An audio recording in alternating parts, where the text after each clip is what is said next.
So the big question is this: how these entrepreneurs who started from scratch and had no idea how to sell or market their products or services online and then later on made over 6 figures, 7 figures or even 8 figures, became best in their niches and found their dream customers to sell. My name is RJ Ahmed and find this all out in our Interviews with Entrepreneurs show. I interviewed these entrepreneurs and tried to pick their brain of how they actually did that and how they took their business as well as their life to the next level. This podcast is all about the entrepreneurs who strive so hard to become super awesome in their niches. Welcome to Interviews with Entrepreneurs.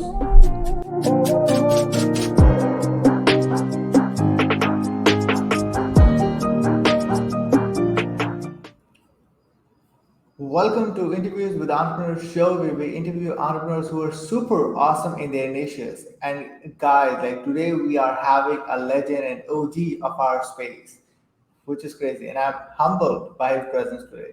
So he's often referred as the father of digital marketing for his pioneering role in the early days of online marketing. Among other things, he started the first ebook publishing company, the first online ad tracking company, the second PPC search engine while the Google boys were still in the college, invented the first tracking pixel, the one and only Mark Joyner. Mark Joyner is the founder of 30 plus startup who now serve as the founder and CEO of Simpleology. Mark is the author of a dozen of books, print over 25 languages, four of which were bestsellers, several of which are used as marketing textbook in universities. And he have literally coached one of the best entrepreneurs we see in the space right now.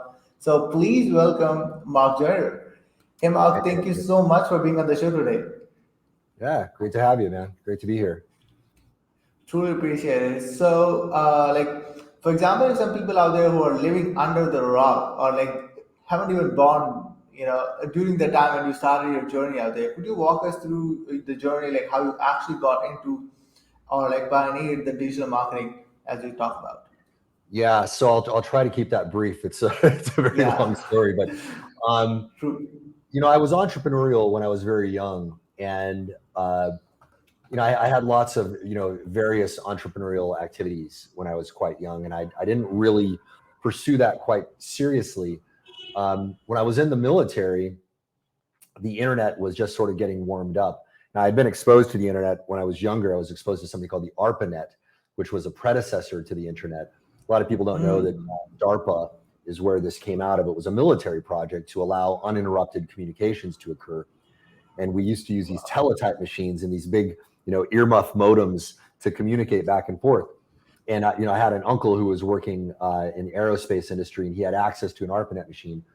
And so that was my first sort of, interaction with that. And I thought, wow, this is amazing. I can talk with a computer, miles and miles and miles away. So that sort of seeded my mind. And then when the internet first started, really blooming, I was in the military, and there was actually a predecessor to the internet called bulletin board systems. This is Mm. where you would call in to an individual computer, and you would be able to it was usually like one person at a time, right? Unless somebody had a sophisticated setup where they had multiple modems, you could call in, you could be the only person calling into that computer at that one moment. Now, these bulletin board systems were all kind of networked, and they would share a lot of information. So if you posted something on one bulletin board system, sometimes it would proliferate to other bulletin board systems. So I first started doing digital marketing on those bulletin board systems. This is, in the early 90s, Wow. I think around 1990. And I started selling things on these bulletin board systems. I was selling digital information products back then. Well, they weren't digital, they were print. Somebody would send me some money, and I would send them a few sheets of paper that had information on it. So then I started getting more and more interested in the actual internet. And I was creating information about stuff that was interesting to me at first. And what I noticed was that I was being more effective in getting my message out there than other people. And other people were always asking me, hey, like, I see you everywhere. Like, how are you effectively, marketing yourself on the internet? I was like, marketing, is that what you call it? True. Like, I didn't really know, what marketing was. And I'd heard that word, but I thought, well, I'm doing things to make my stuff seen and to sell my stuff. Okay, that's what that Mm. is. So when I first started doing this stuff, I was doing it all sort of by instinct, right? So I was applying things that I had learned from military strategy, applying it metaphorically to what I was doing in business, and I was taking things that I learned from psychology and applying that to business. So subsequently, I later codified this stuff in the book Mind Control Marketing, which is all about those basic principles that they turn out to have been things that are quite applicable to business. That playbook still works to Yeah. this day, but that wasn't a very formal marketing guidebook. I didn't really, I hadn't read all of this stuff from the old school direct marketers. I hadn't read any classic advertising texts or classic business texts at all. I was just kind of inventing things. And then what happened was, as people were asking me more and more about what I was doing, I said, well, okay, people seem to want to know how I'm doing this, internet marketing that we called it back then. So I started, I branded myself. I started signing my emails as internet marketing guru, right? Because everybody was treating me like that. And then through demand, I started, writing information and creating products to support that, because I saw that, wow, there's a big business in this. And the other thing that I remembered was I observed that, during the gold rush era in the United States, 1849 is the very famous time period. They called them the 49ers, right? The 49ers, that's what the football team is named after, by the way. They would go out west to try to mine gold. And what happened was the people who were mining gold were not the people who were getting rich. It was the people selling accessories, what we now call pickaxes and shovels, to the miners. Yeah, true. I thought, oh, wow, this is like another gold rush era. I need to start selling pickaxes and shovels to the miners. So I started, codifying a lot of the things that I was doing for digital marketing, creating tools for them. And that was sort of my first big, explosion on the internet, was when that happened. Wow, wow, that is so cool. And like during that process and journey out there, you were able to went on and create the first ebook publishing company, like the very first funnel, which we call it right now, the very first upsell and downsell, which is like crazy. Like so many things happen to that. So like at the moment, if you see our things been transitioned, like when you talk about 90s, it's been around like more than 30 years at the moment how Yeah. things got transitioned, and like now things are super fast and like so many things have turned up and like so many other things happen. So like if you list down like three things, the things that have been changed from the past when you were in the space to where it is now, like what can you list down?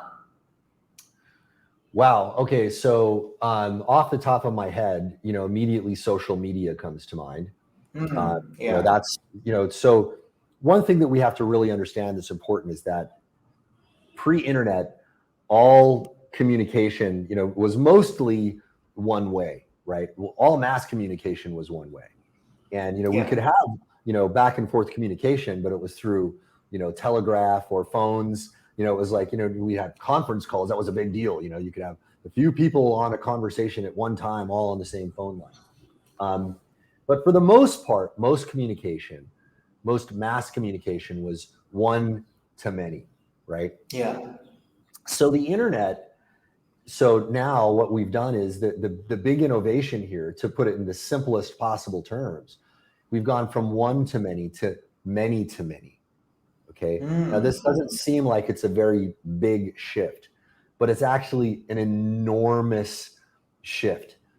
And, I knew that this was going to happen because the internet is designed for that to happen. But then when social media as it exists now finally came into full bloom, right, then it sort of enabled everybody to get involved. Now we started seeing some of this crop up when we saw, like even the bulletin board systems, the pre-internet bulletin board systems had this. And then when we had bulletin boards on the internet, people would post information and everybody could see it and everybody could participate in the conversation. That was sort of a predecessor to social media. Yeah. And one thing that I noticed right away was that you didn't have any control over what other people would say about your stuff. And what other people said about your stuff was actually way more important. So it's more important now because word of mouth has always been very important, but it took Yeah. time, took a lot more time for word of mouth to spread. Now word of mouth can spread like wildfire in an hour, right? I mean, you can learn about a story So that just true. occurred that happens so fast. And that story has big impact. Now, there's a whole very sophisticated conversation we can have about that, right? About how much influence do you have on the mind of the consumers as opposed to the other people that are talking about you. And part of that's a mental game that you have to play. Okay. But so that's the first fundamental, most important change. Okay. Is that this emphasis on many to many has Hmm. improved, and the volume of participation of other people has radically increased, right? So the second Yeah. thing is something that's sort of, corollary to that, and that is the amount of influence that the crowd conversation has on that. Okay, now the third thing that I would say is, and there are probably other things that we could talk about here that are just as significant, but I want to point something out that a lot of people are not aware of. More people became aware of this during the 2016 election. We started to find out, hey, is it true that Russians are like creating bots and troll farms to try to sway conversations? What do we mean by that? What we mean is that there were people that were paid to enter that now elevated in importance conversation and to shape the Yeah. conversation in certain ways. So basically, what we have is we had people lying to people, pretending that they were real people when they were just fake, fake accounts. Now, But yeah. they're bots or shills, right? So a shill, or what some Hmm. people would call, back in the old days, we used to call a sock puppet, right? It was like, imagine you put a sock on your hand and you draw a face on it. It's like, hi, I'm Joe, right? And it's like you see Mark's lips moving, but it's Joe, right? So what people Yeah. would do, they would create a sock puppet account. So like on the bulletin boards, they would go to the bulletin board and sign up for a different account. And there were guys who would sign in with about 5 or 6 different, sock puppet identities and create the appearance of a conversation. So this has actually been going on for a long time. And I can tell you, matter of factly, that this is going on. It has been going on since the earliest days of the internet because I've seen it from multiple directions. It's only in 2016 that we became aware of it. And it's only in 2016 that this became a thing that people were consciously talking about. Like, hey, wait, and they started questioning, hey, wait a minute. Who is that I'm actually talking to? Is that a real person? Is that a fake account? And then corporations have to ask themselves, hey, what do I do about this? There are companies out there that might be creating negative buzz about me with these fake accounts. How do I respond True. to that? Right. So those three things altogether have radically changed the early introduction of the internet was mostly one-to-many communication. I would post a web page, you would read it, maybe you would buy my stuff, maybe you would just read my stuff. That was it, right? Now Yeah. it's gotten far more complicated than Wow, wow, so cool. So the follow-up question I have right now in my mind is probably what happened today was crazy. You had like major outrage out there around that. Facebook, WhatsApp, Instagram, like so many things happened today. And again, it's been told that never rely on one traffic source, which is crazy. And for anything we do, and like how even like for you, like how you transition, and now we're in this like kind of like digital space or like internet space right now with so many social media, as you mentioned, how people should go in and adapt and survive for the next thing, because like obviously there's gonna be some other thing that's gonna come up. It's gonna be some other source of medium. How Yeah. people survived in the past and how people can go in and adapt for the future in this space. Would it be all right if I recommended a book to people? Yeah, for sure, 100%. Okay. So the long answer is I wrote a book about exactly that. It's my latest book and it's available for free. It's called Your Wow. Roadmap to Money.com is the website. Um, and so basically the premise of this book is that we are entering a period of unprecedented uncertainty and Hmm. unpredictability. Okay. So if you're entering an era where uncertainty and unpredictability is baked into the whole program, what do you do? Okay. So before I talk a little bit about what you need to do, okay, because there are several things that you need to do, but you need to really deeply understand the background, and that's what the book gets into. Um, for people who download it, they're going to see that it's 347 pages. Most people read it in 1 or 2 sittings. Okay, that's lots of pictures, big type. It's written to be easy to understand. There's a lot of information in there, a lot of stuff that you need to know, that you need to get to really function and even survive today. But don't be intimidated by that because I'd spent a lot of time making it so that it's really easy to absorb. Awesome. But the thing that I want you to get is this, okay? Um, everything in the world is growing exponentially right now. So let's talk about the difference between an exponential and a linear growth curve. Okay, so a linear growth curve is like, hey, every year we put $500 in the bank, right? So next year I have $1,000, next year I have $1,500, and then $2,000, 2,500. That's a linear growth curve. Okay. Yeah. When you start putting interest into the equation, now we're looking at one form of an exponent. Okay. An exponential growth curve, instead of looking like this, looks like this. Okay. So the exponential growth curve might go like that. The linear growth curve will go like this. The exponential growth curve will go like this. And you'll see that the exponential growth curve will radically outpace the linear growth curve once it hits a certain point. Okay, so it's going to start out kind of slow, and then it's going to start shooting up and then outpace the linear growth curve. Let's look at this another way. One of the ways that exponential growth has been manifesting is the amount of information in the stream of information available in the world right now. So Eric Schmidt in 2005 famously said that by 2003, we were entering as much information every day into the stream as we had added from the beginning of recorded history to the beginning of 2003. So back then, it was about 5 exabytes a day, okay? 5 exabytes of data, all right? That's, I think, 10 to the 18th, something like that, okay? So now, here's what's interesting. So every single day, so we were adding just as much information. So I want you to really, really visualize this, okay? Imagine you take all of the information that had been written and recorded from the dawn of recorded history to the beginning of 2003. Take all of that information, put that in a bucket, okay? Towards the end of 2003, every single day we were putting that much information into the stream. Every day. Wow. Okay? Huge. Now, the rate at which that is improved, we haven't just been adding 5 exabytes a day since then. The rate at which we have been adding information has been growing as well. That's what exponents are all about. I don't know how much information we're putting in the stream on a day-to-day basis now. It's some redonkulous number. Okay?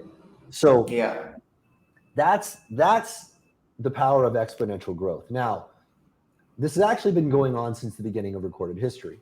The period of time in between a paradigm shift has been cutting itself in half. Okay, so what's a paradigm shift? When we went from being hunter-gatherers to being an agricultural species, that was a paradigm shift. And in fact, agriculture, one could say, is the beginning of all civilization. So that if we didn't have agriculture, there's no way we would have formed cities. That's what civilization is. It's basically cities. Okay. So there have been many, many paradigm shifts throughout history. The period of time in between each paradigm shift has been cutting itself in half over time. Okay. So maybe the first big paradigm shift was discovering fire, right? Then maybe it was, Stone Age, right? Then maybe agriculture. Who knows what the actual order is? Historians are going to argue about that, right? But we know that time has been cutting itself in half. That means that the pace of technological advancement has been doubling. Okay. We're at a point now where paradigm shifts are occurring in some field or another every single day. That's the world that we're in right now. In fact, there are paradigm shifts that have occurred in the last 20 years that are changing everything about the entire fabric of our existence that most people don't even know. For example, I'll just ask you, RJ, do you know what graphene is? No.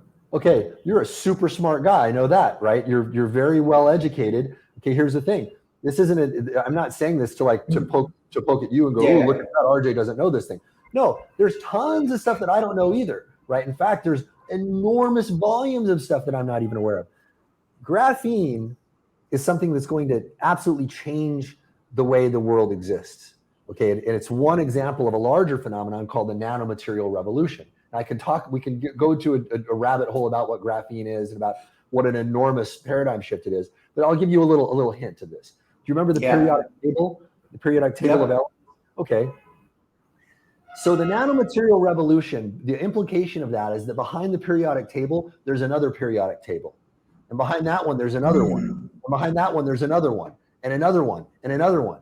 So carbon, which is the base of graphene, all right, pencil lead, right, is basically, it's not lead, right? It's not, that's a different thing, but we call it pencil lead. It's really carbon, okay? When you strip it down to a single atomic layer, what we discovered was that it has completely different behavioral properties from normal carbon. It's 100 times the tensile strength of steel and 1/10 the weight, okay? And it has the potential to be a room temperature superconductor of electricity. This nanomaterial alone has the potential to transform our very existence. And this was discovered over 20 years ago. And most people, even super smart guys like you, RJ, are not even remotely aware that this is happening, even though there's a patent war going on. And this isn't an insult to you in any way. This is just an artifact of the world that we live in right now. So what I'm trying to point out is that if a super smart guy like RJ cannot be aware of one of the most important paradigm shifting discoveries that have happened in the last 20 years, then what does that mean? What that implies is that we are entering a world where so much uncertainty is afoot. The uncertainty is way beyond what most people can even comprehend. And that's what the roadmap is all about. So what do you do? So this is a long-winded way of answering your question, because you're asking a super important question here. So what do you do when you can wake up tomorrow to discover that your marketing model or your entire business model itself has been rendered obsolete? How do you structure your life to not be at the mercy of that? Okay.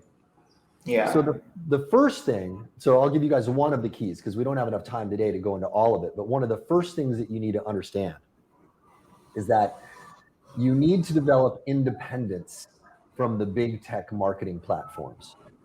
Okay. True. So I'll give you a really good example why. I know a lot, and you've probably heard this story yourself, RJ, from a lot of the entrepreneurs that you've talked to. And I'll tell you one about Russell Brunson here in a minute, which is very similar to this. So you probably heard of people who go and they build this really fantastically successful business, and it's been based on Facebook. And then Facebook changes one of their rules, or they just, ban the account for some reason, and they don't tell you why, right? And then the guy wakes up and he's like, whoa, I thought my business was successful, and now I'm completely out of business because Facebook was my only source of advertising. Okay. Yeah, true. That's a dangerous situation to be in. Okay. So you need to develop independence from the big tech marketing platforms. This is one of the things that we call the 3 essential hedges you get into in the book. Okay. Now I'll tell you a Russell Brunson story. So back when I first knew Russell, I knew Russell was going to be extremely successful. He didn't know it yet, but I did, right? Russell had a lot of the right stuff, okay? And some of that right stuff is that he was very diligent.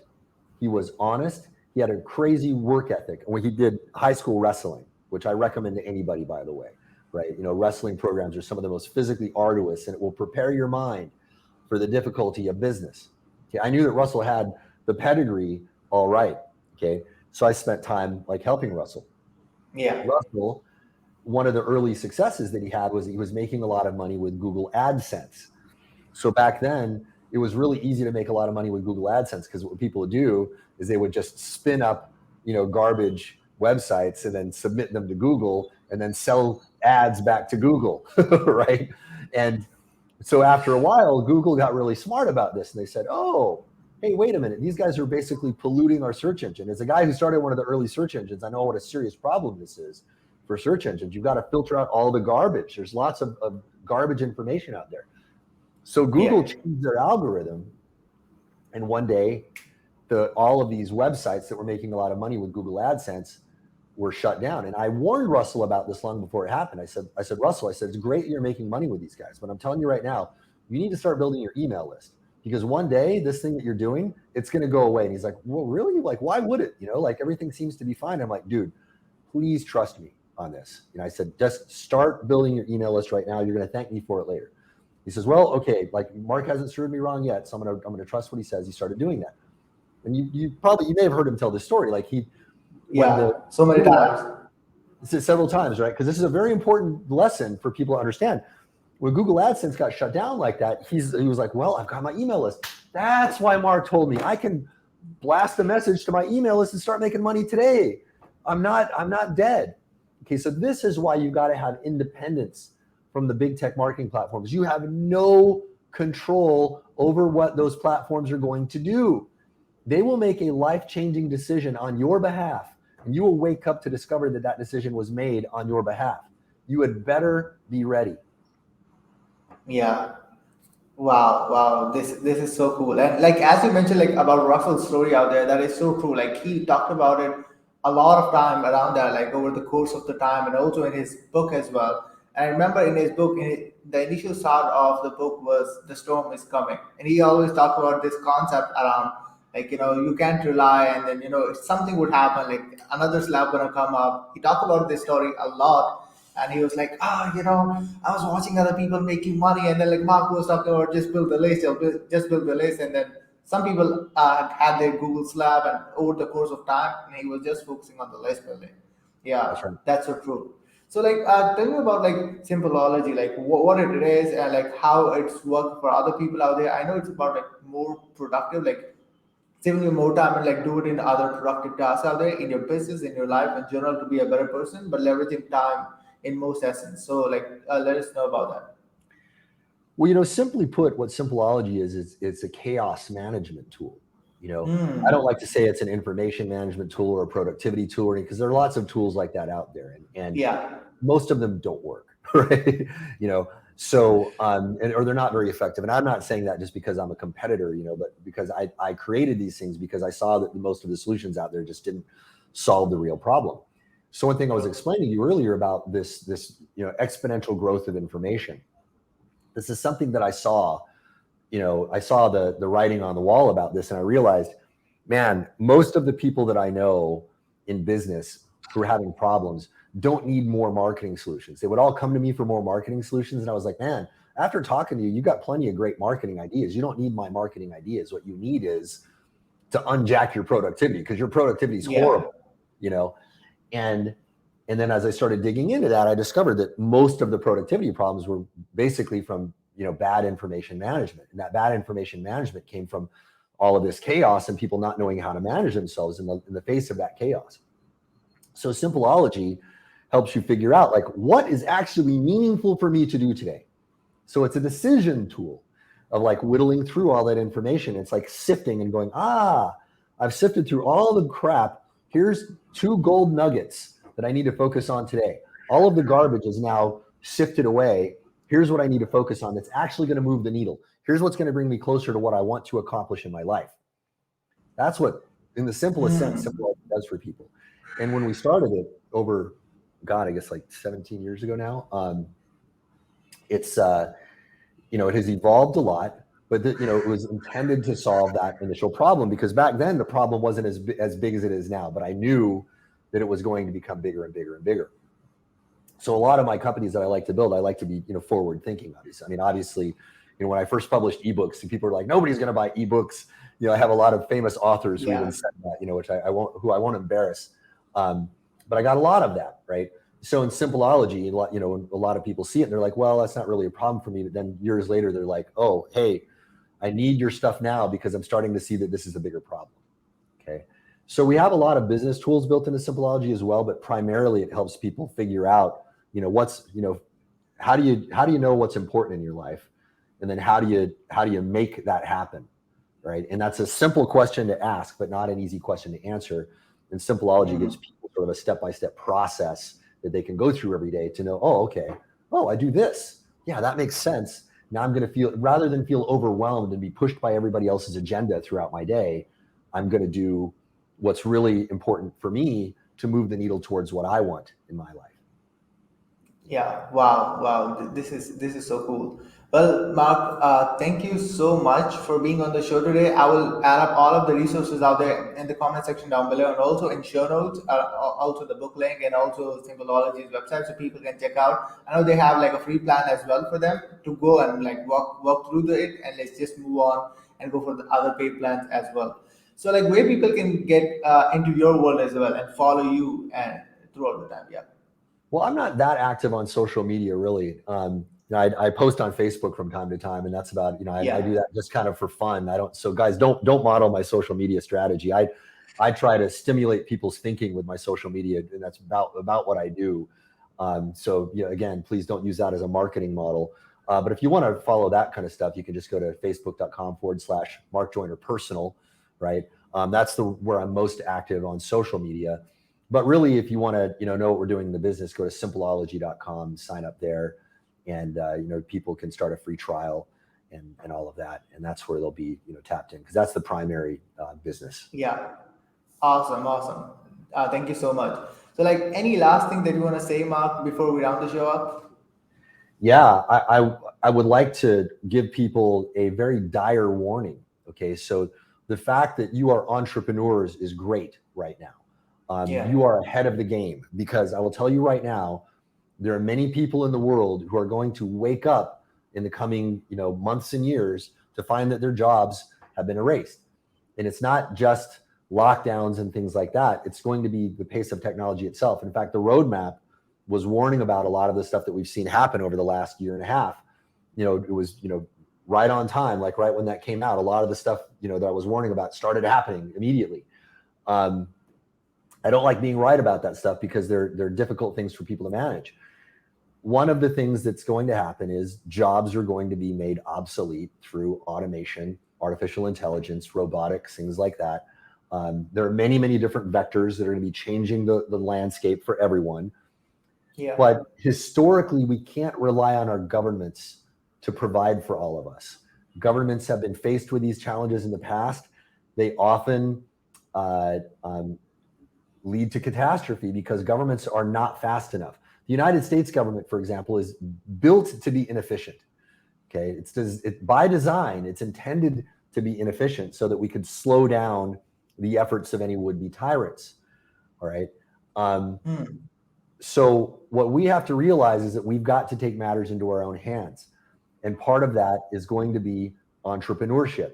Entrepreneurship is going to give you a truer lifeboat, if you will, in these tumultuous waters than any job would, or any handout Yeah. from the government, because you're not going to be able to rely on those government handouts.